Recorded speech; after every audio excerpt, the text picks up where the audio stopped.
قرۃ العین حیدر ایک شاندار ادبی پس منظر رکھتی تھیں۔ ان کے والد سجاد حیدر یلدرم اردو کے رومانی افسانہ نگاری کے علم بردار تھے۔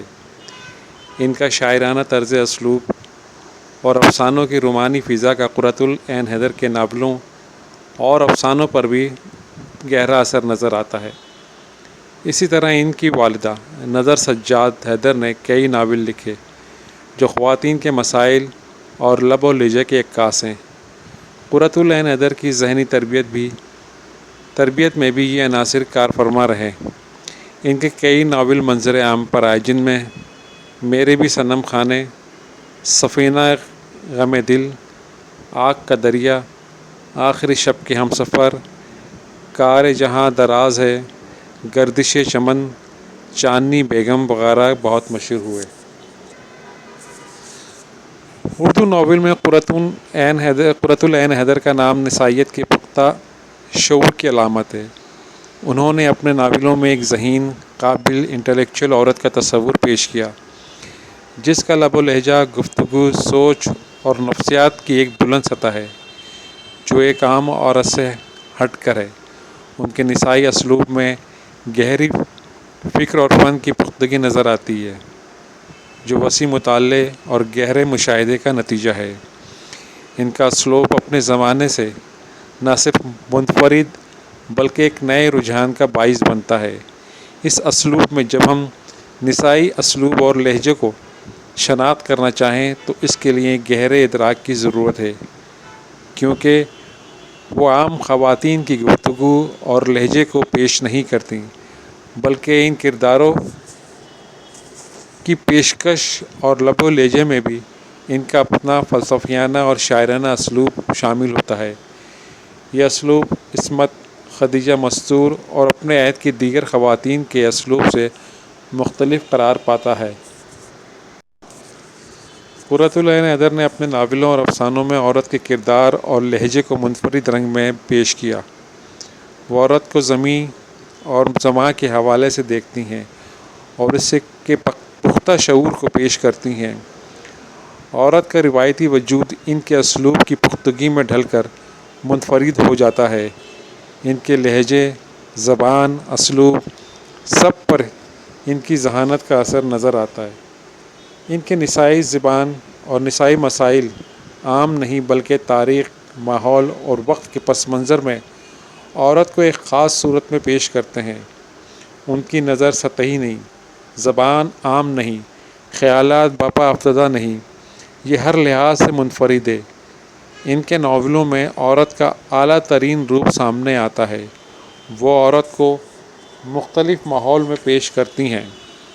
وہ عورت کی سماجی، سیاسی، معاشی ناانصافیوں کو پیش ضرور کرتی ہیں، مگر فلسفیانہ طرز عمل ہر جگہ نظر آتا ہے۔ وہ عورت کی ذات اور شخصیت کو معاشرتی اور تہذیبی تصورات کو سماجی حقیقت نگاری کا روپ دیتی ہیں۔ ان کا اپنا ایک مخصوص ذہنی رویہ اور لہجہ ہے جو انہیں اپنے عہد کی دوسری ناول نگار خواتین سے ممتاز کرتا ہے۔ اس کی بنیادی وجہ وہ دور تھا جس میں قرۃ العین حیدر نے جنم لیا۔ ان کے فکری اور ادبی نظریات کی پرورش میں اس دور کی فکری، سیاسی، سماجی تحریکوں نے حصہ لیا۔ خاص طور پر ترقی پسند تحریک، رومانی تحریک اور تحریک کے آزادی نمایاں ہیں۔ انہوں نے ہندوستان کے مسائل کو تاریخی پس منظر میں دیکھا اور اس دور کی معاشرتی اور سیاسی فضا کی بے چینی، اضطراب، شکست و ریختہ کو فنکارانہ اسلوب میں پیش کیا۔ انہوں نے ماضی، حال اور مستقبل کو ایک ساتھ دیکھا اور وقت کے تجربے کو پیش کیا، جو اردو فکشن میں پہلی اجتہادی کوشش ہے۔ قرۃ العین حیدر کا ناول آگ کا دریا 1959 میں شائع ہوا۔ یہ ناول نفسیاتی ناول ہے جس میں انہوں نے شعور کی روح کی تکنیک استعمال کی۔ اس میں ہندوستان کی قدیم تاریخ سے لے کر تقسیم ہندوستان اور اس کے بعد چند سالوں کا احاطہ کیا گیا ہے۔ اس ناول کے موضوع پر مختلف لوگوں نے اظہار خیال کیا ہے۔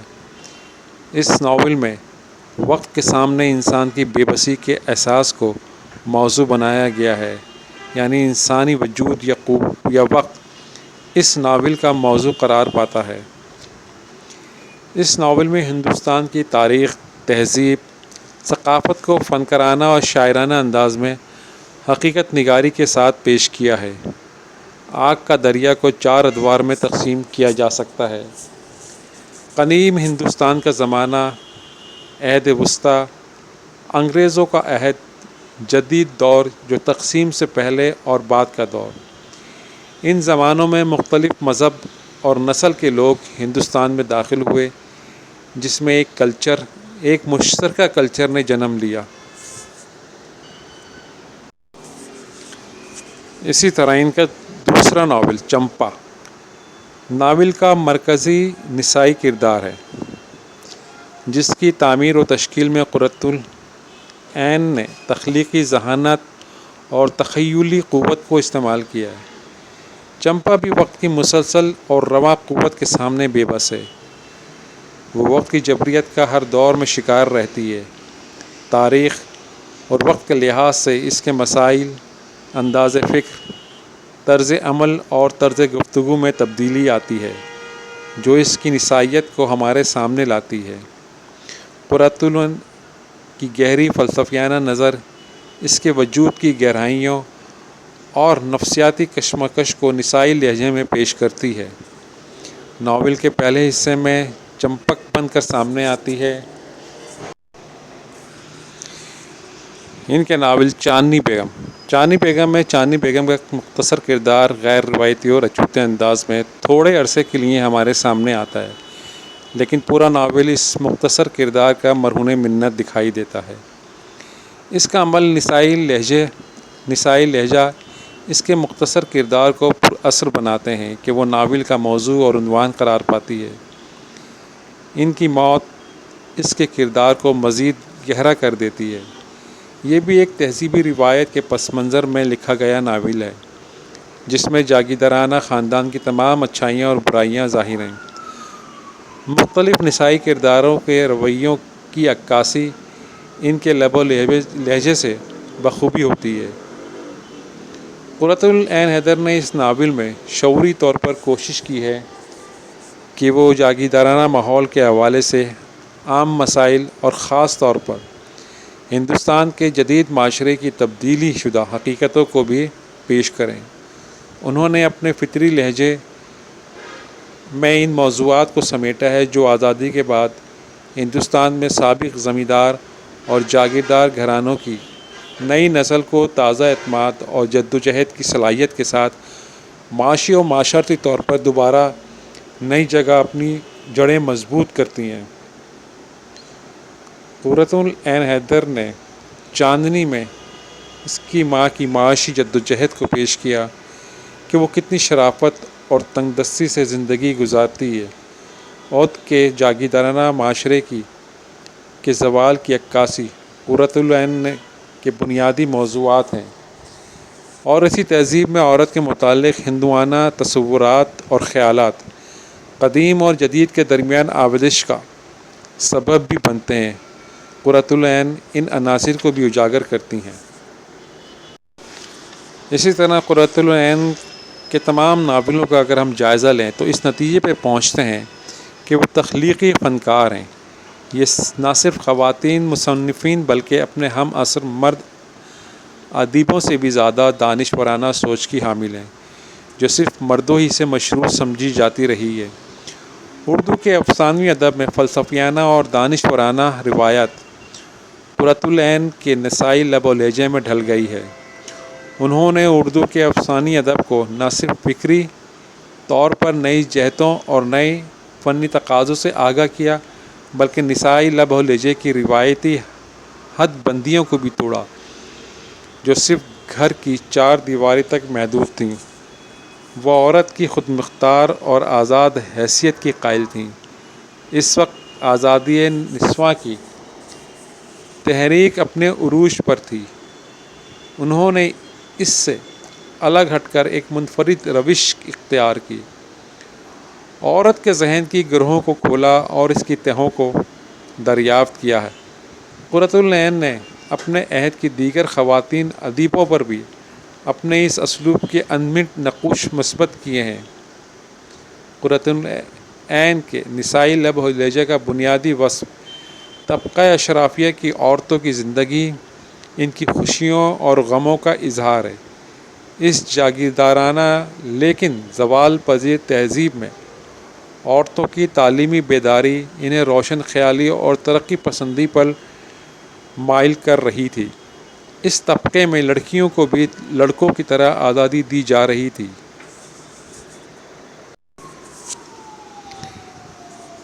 ان کا شاندار تعلیمی پس منظر ان کے اسلوب میں علمیت پیدا کرتا ہے۔ انگریزی الفاظ کا استعمال بھی نظر آتا ہے۔ وہ اس بات کا خاص خیال رکھتی ہیں کہ جو لب و لہجہ کردار کے ماحول سے تعلق رکھتا ہے اسے ہی پیش کریں۔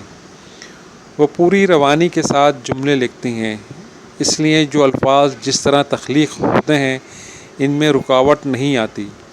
قرۃ العین نے ناولوں کے علاوہ ناولٹ بھی تخلیق کیے ہیں جو ان کے نسائی اسلوب کے حامل ہیں۔ ان میں بھی عورت کی ازلی محرومی، مظلومیت اور استحصال کو موضوع بنایا گیا ہے۔ قرۃ العین کا باشعور نسائی لہجہ ہر جگہ کار فرما ہے۔ سیتا ہرن ہو یا دلربا، ہاؤسنگ سوسائٹی ہو یا چائے کے باغ، عورت کے مختلف روپ ان کا لب و لہجہ حقیقی انداز سے سامنے آتا ہے۔ سیتا ہرن میں سیتا ہندوستانی عورت کی علامت ہے، جہاں اس پر ہمیشہ سماجی حوالے سے استحصال ہوتا رہا۔ سیتا جو پاکیزگی، معصومیت، وفاداری اور شوہر پرستی جیسی خصوصیات کی حامل ہیں۔ قرۃ العین اپنے نسوانی کرداروں کی بدولت رومانی فضا میں زندگی بسر کرتی ہیں، جو آہستہ آہستہ اس نظام کے خاتمے کے ساتھ نفسیاتی اور ذہنی طور پر مختلف پیچیدگیوں کا بھی شکار ہو جاتی ہیں۔ ان کی زندگی کی تلخیوں میں اضافہ ہوتا ہے۔ اپنی تعلیم، نظریات اور روشن خیالی کے باوجود وہ سماج کے مروج کردہ اصولوں کے تحت ذہنی تناؤ کا شکار ہو کر اپنی ذات میں تنہا ہو جاتی ہیں۔ یہ ازلی اور دائمی تنہائی کا دکھ اور کرب ان کی ذات کا حصہ بن جاتا ہے۔ قرۃ العین حیدر کے 3 ابتدائی ناول شعور کی روح کی تکنیک سے متاثر ہو کر لکھے گئے ہیں، جس میں ان کا اسلوب قدرے مشکل اور فلسفہ آمیز ہے، لیکن جگہ جگہ وہ نسائی اسلوب کا بھی کمال دکھاتی ہیں۔ ایک واضح ابلاغ ان کے ناولوں میں محسوس ہوتا ہے۔ ان کا لب و لہجہ تمام خواتین بلکہ کسی حد تک مرد ناول نگاروں سے بھی مختلف اور منفرد ہے۔ ان کا شاندار لب و لہجہ کسی اور کو عطا نہیں ہوا۔ وسیع مطالعے اور گہرے مشاہدے اور اعلیٰ تخیل کی وجہ سے ان کے نسائی اسلوب میں ایک فنکارانہ پختگی موجود ہے۔ انہیں اپنے بیان فن پر مکمل گرفت حاصل رہتی ہے اور وہ ہر طرح کے مشکل خیالات کو ادا کرنے پر قادر ہیں۔ ان کے مکالموں میں نسائی لب و لہجہ برجستہ ہے اور پوری نسائیت کو پیش کر دیتا ہے۔ یہ نسائیت عورت کے نسائی شعور کی بیداری کا بھی باعث ہے۔ ایک پڑھی لکھی، باشعور، تہذیبی یافتہ عورت کا نسائی لب و لہجہ پورے زور و بیان کے ساتھ ان کے ناولوں میں نظر آتا ہے۔ ایک عورت کی ذہانت اور فطانت کی کیا سطح ہو سکتی ہے، ان کے نسائی لب و لہجے سے صاف ظاہر ہے۔ یہ کہنا کہ قرۃ العین حیدر کا لہجہ فلسفیانہ اور انٹلیکچوئل ہے، تو کیا ایک عورت ذہانت اور لہجے کی اس سطح کی حامل نہیں ہو سکتی جہاں مرد ادیب بھی اس کا مقابلہ نہ کر سکتے ہوں؟ ان کے موضوعات و اسلوب میں تنوع ہے۔ وہ تشبیہات کے استعمال میں بھی جدت کا مظاہرہ کرتی ہیں، جو کہ ان کے ہم عصر مرد اور خواتین ادیبوں سے بے حد منفرد ہوتی ہیں۔ قرۃ العین کے والد سید سجاد حیدر یلدرم اور والدہ نظر زہرا دونوں کی تعلیم و تربیت ایسے ماحول اور ایسے گھرانوں میں ہوئی جن میں مشرقی ماحول ہونے کے باوجود مغربی ماحول کے اثرات بہت نمایاں تھے۔ اس لیے دونوں بہت لبرل، روشن خیال اور ترقی پسند واقع ہوئے۔ یہی وجہ تھی کہ قرۃ العین حیدر نے ایسے گھرانے میں آنکھ کھولی جس کا ماحول مذہبی رواداری پر مبنی ہونے کے باوجود انتہائی لبرل اور روشن خیال تھا، اور ان کے خاندان میں علم کی وراثت ایک نسل سے دوسری نسل میں منتقل ہوتی رہی، اور معاشرے میں اور عہد کے اثرات بھی ایک نسل سے دوسری نسل میں منتقل ہوتے رہے، اور اس طرح قرۃ العین حیدر کی صورت میں اردو زبان کو ایک ایسا تازہ ہنرکار میسر آیا جس نے اردو فکشن کے بوسیدہ چہرے کو نئے رنگ و آہنگ سے ہمکنار کیا۔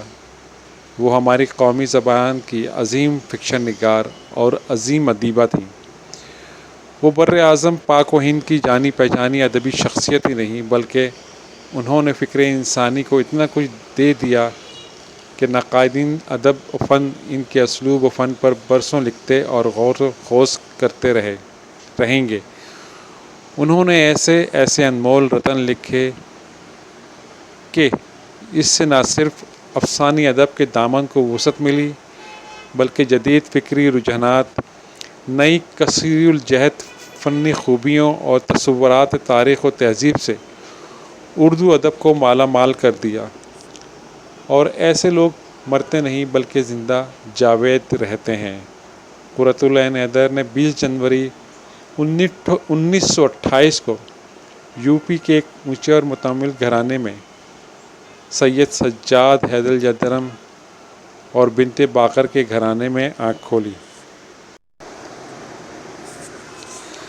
قرۃ العین حیدر اردو کے افسانوی ادب میں ہمیشہ سے ایک چیلنج رہی ہیں۔ بہت کچھ تفہیم کے باوجود مزید تفہیم کی گنجائش باقی رہ جاتی ہے۔ جہاں تک ان کے طبقاتی شعور کی بات ہے تو قرۃ العین کے یہاں طبقاتی شعور اس طبقاتی شعور سے قطعی مختلف ہے جو ہمارے یہاں ترقی پسندوں کا رہا ہے۔ ہمارے ترقی پسند تحریک سے وابستہ لوگ طبقات کی اور ان کے مسائل کی عکاسی بہت کچھ مارکسی نقطہ نظر سے کرتے نظر آتے ہیں، مگر قرۃ العین کے یہاں معاملہ مختلف ہے۔ دراصل ہمارے بیشتر ترقی پسند متوسط طبقے کے لوگ ہیں، جبکہ قرۃ العین کا تعلق اعلیٰ طبقے سے ہے۔ دونوں کے رویے اور معاملات کے متعلق خیالات اور عمل پیرا ہونے کا انداز بھی مختلف ہے۔ ظاہر ہے کچھ چیزیں احساس برتری کے زیر اثر پروان چڑھتی ہیں اور کچھ چیزیں احساس کمتری کے زیر اثر۔ دونوں طرح کے کمپلیکس میں انسان کی ترجیحات اپنے اپنے طبقے کی عکاس ثابت ہوتی ہیں، اور یہ ایک نارمل رویہ ہے جو غیر محسوس طور پر معاشرے میں ارتقا پذیر رہتا ہے، جس کا آنے والے وقت میں عہد حاضر کے لوگ اپنے اپنے خیالات اور ترجیحات کے مطابق تجزیہ کرتے ہیں۔ ہم یہاں قرۃ العین حیدر کے ناولوں میں جھلکنے والے طبقاتی شعور کا مختصراً جائزہ لیں گے۔ میرے بھی صنم خانے، یہ 1949 میں منظر عام پہ آیا۔ یہ ناول 3 حصوں پر مشتمل ہے۔ پہلے حصے کو مصنفہ نے کوئی نام نہیں دیا اور اس میں کرداروں سے تعارف اور ان کے طبقات اور معاشرے میں ان کے کردار پر روشنی پڑتی ہے۔ دوسرے حصے کا نام دھنستے ہوئے ساحل ہے، جس میں کہانی بنتی پھیلتی اور نقطۂ عروج کو پہنچتی ہے اور عنوان کے مطابق ایک تہذیب منہدم ہوتی دکھائی دیتی ہے۔ تیسرے حصے کا نام منزل لیلا ہے، جہاں کہانی کلائمیکس کو پہنچ جاتی ہے۔ سمندر میں طوفان آنے کے بعد کی فضا ہے۔ ان کا دوسرا ناول سفینہ غم دل جو 1952 میں شائع ہوا، قرۃ العین کا دوسرا ناول ہے جو موضوع کے لحاظ سے کسی حد تک میرے بھی صنم خانے کا تسلسل محسوس ہوتا ہے۔ ذرا ترقی یافتہ اسلوب میں تجرباتی قسم کی تحریر ہے۔ بے شمار کرداروں سے مزین یہ ناول تقسیم سے پہلے اور بعد کے حالات پر تبصرہ کرتا ہے۔ کہیں وقت کا تصور موجود ہے۔ دیگر کرداروں کے ساتھ مصنفہ خود بھی واحد متکلم میں کی حیثیت سے موجود ہیں، جو کہانی سناتے ہوئے شعور کی روح کی تکنیک کا تجربہ کرتی دکھائی دیتی ہیں، مگر یہ تجربہ ناکامیاب ہوتا ہے کیونکہ کہانی کا تسلسل بار بار ٹوٹ جاتا ہے، جس سے ایک طرح کی کوفت محسوس ہوتی ہے۔ ان کا تیسرا ناول ہمیں چراغ ہمیں پروانے۔ ہمیں چراغ ہمیں پروانے ہنری جیمس کے novel the portrait of a lady جو 1881 میں شائع ہوا اس کا ترجمہ ہے، اور جو 1958 میں ہمیں چراغ ہمیں پروانے کے نام سے شائع کیا گیا۔ یہ ناول انگریزی ادب کا ایک بڑا ناول ہے اور اس عہد میں تحریر کیا گیا جو انگریزوں کی اپنی کالونی بر اعظم ایشیا میں عروج کا زمانہ ہے۔ یہی دور مارکسی نظریات کے عروج کا زمانہ بھی تھا، جو مختلف ممالک میں انقلاب کا باعث بن رہا تھا۔ فرانس کے بعد مارکسی نظریات نے برطانیہ کی بھی کایا پلٹ کر دی تھی۔ یہاں جاگیردارانہ نظام منہدم ہو رہا تھا اور سرمایہ دارانہ نظام اپنے پاؤں پھیلا رہا تھا۔ یہاں بھی معاشرہ 2 طبقات سے آگے بڑھ کر 3 طبقات میں تقسیم ہو گیا تھا: اعلیٰ طبقہ، متوسط طبقہ اور نچلا طبقہ۔ قرۃ العین حیدر نے اس عہد میں اس ناول کا ترجمہ کیا جب براعظم آزادی اور تقسیم سے گزر کر مارکسی نظریات کے تحت اچھے برے پھل کو چکھ رہا تھا۔ ظاہر ہے مصنفہ کا اس ناول کا انتخاب کرنا اپنی دانش میں بڑی مماثل اور متعدد وجوہات رکھتا ہے۔ آگ کا دریا 1959 میں شائع ہوا۔ یہی وہ ناول ہے جو قرۃ العین حیدر کی پہچان بھی بنا۔ آگ کا دریا ہندوستان کے 2500 سال پہلے کی تاریخ سے شروع کیا گیا ہے اور 6 حصوں میں منقسم کیا جا سکتا ہے۔ یہ وہ دور ہے جب آریہ کا دور ہندوستان میں شروع ہو چکا تھا اور معاشرہ مختلف ذاتوں میں تبدیل ہو گیا تھا۔ قرۃ العین حیدر نے اس وقت 5 طبقات کا تذکرہ کیا: کشتری، برہمن، ویش، شودر اور چنڈیال۔ آگ کا دریا ہندوستان میں مسلمانوں کے داخلے سے شروع ہو کر اخراج پر اختتام پذیر ہو گیا۔ یوں ہم کہہ سکتے ہیں کہ قرۃ العین حیدر نے ابو المنصور کمال الدین کو مسلمانوں کے لیے بطور علامت استعمال کیا ہے اور تاریخ کے مختلف ادوار میں اسے ہر طبقے کا فرد دکھایا ہے: اعلیٰ طبقہ، متوسط طبقہ، نچلا طبقہ، متوسط طبقہ اور پھر اعلیٰ طبقہ۔ انسانی تاریخ اسی دائرے میں سفر کرتی ہے اور طبقات میں تبدیلیاں رونما ہوتی رہتی ہیں۔ یہاں اس ناول میں معاشرے کے سبھی طبقات کو قرۃ العین حیدر نے پیش کیا ہے۔ آخر شب کے ہم سفر یہ ناول 1979 میں شائع ہوا۔ آخر شب کے ہم سفر قرۃ العین حیدر کا 4تھا ناول اور ماضی کی صدائے بازگشت ہے۔ ابھی تک قرۃ العین حیدر ماضی کے کسی واقعے سے شروع کر کے تقسیم ہند کے المیے سے گزر کر اس کے بعد کے مزمحل حالات پر ناول کا اختتام کرتی آئی ہیں۔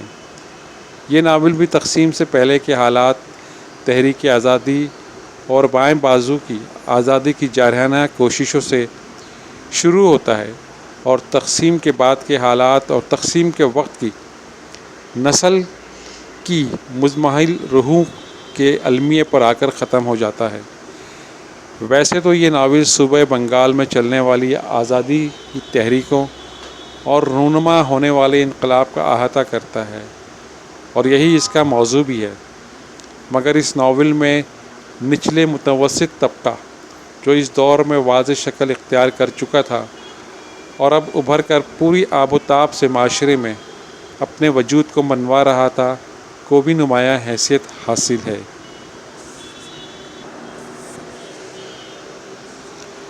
گردش رنگ چمن 1984 میں شائع ہونے والا ناول کی ابتدا مرکزی کردار مسز اندلیب بیگ، ان کی بیٹی امرین بیگ اور ڈاکٹر منصور کاشغری کی لا یعنی گفتگو سے ہوتی ہے، اور جائے گفتگو اندلیب اور ڈاکٹر امرین بیگ کے گھر کا ڈرائنگ روم ہے۔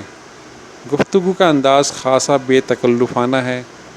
اس گفتگو سے تینوں کی شخصیات کا بھی اظہار ہوتا ہے اور رفتہ رفتہ ان کے طبقات کا اندازہ بھی ہوتا ہے۔ موجودہ وقت میں تینوں نسبتاً خوشحال اعلیٰ متوسط طبقے سے وابستہ دکھائی دیتے ہیں۔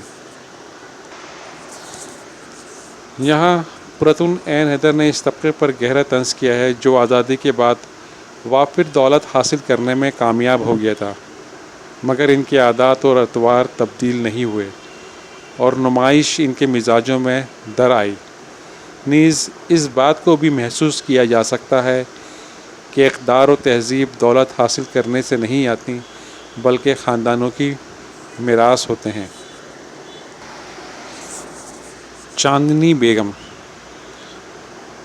1979 میں شائع ہوا۔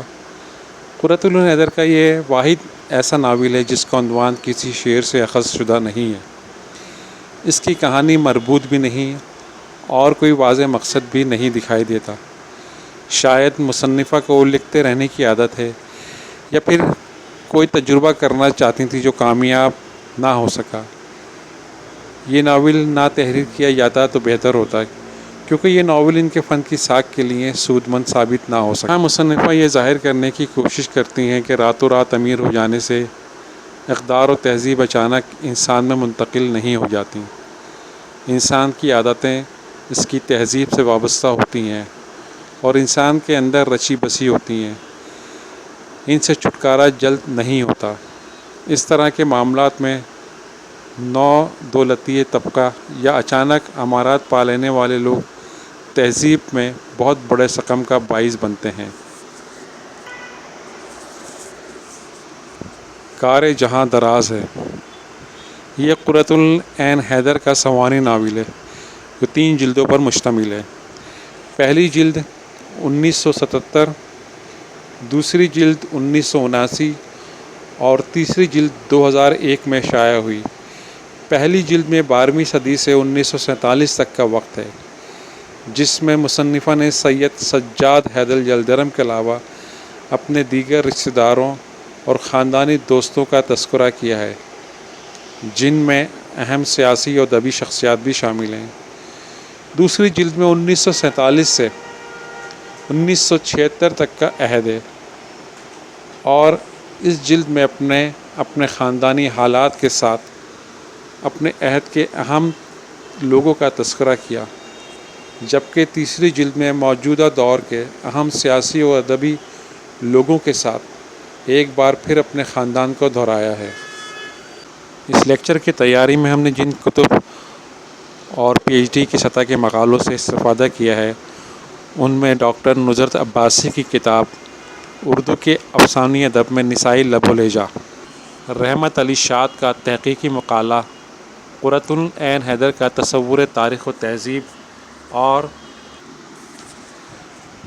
روبینہ الماس کا تحقیقی مقالہ اردو ناول میں طبقاتی شعور شامل ہیں۔